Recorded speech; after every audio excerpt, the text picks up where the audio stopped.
বসেন, এখানে শান্ত হয়ে বসেন। আরে ভাই কান্দেন না, বন্ধুরা ফোন দিতে হইব, আমার ফোনে ব্যালেন্স নাই। আপনার ফোনে কি ব্যালেন্স আছে? হ্যাঁ ভাই আছে। দেন ফোনটা দেন।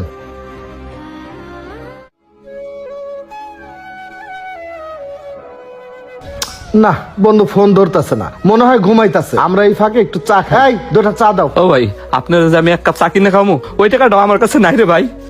আরে ভাই আপনি আমার ভাই ডাকছেন না, এখন থেকে সমস্ত দায়িত্ব আমার, আপনি কোনো টেনশন করবেন না। এই চা দাও তো।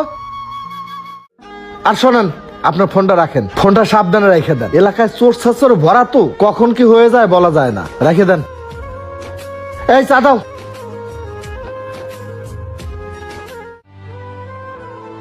ভাই চা খান। ও ভাই আমি আমার বাইকটা ফিরে পাবো তো? আরে ভাই পাবেন পাবেন।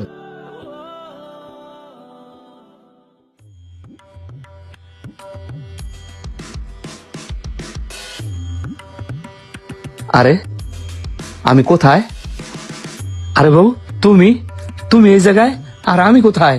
আরে গোলামের পুত, তুই তো হাসপাতালে। হাসপাতালে? আমি হাসপাতালে কে? আর তুই হাসপাতালে কে, এটা কি আমি জানি? ও বউ মনে পড়ছে, আমি একজনের সাথে এক কাপ চা খাইছিলাম, এরপরে কি হলো আমি কিছুই কইতে পারি না। এই তোর অভিনয় বন্ধ কর। শুনলাম নাকি তোর বলে বাইক হারাইছে। বাইক হারাইছস না বাইক বেচা তোর বাপের টাকা দিছস?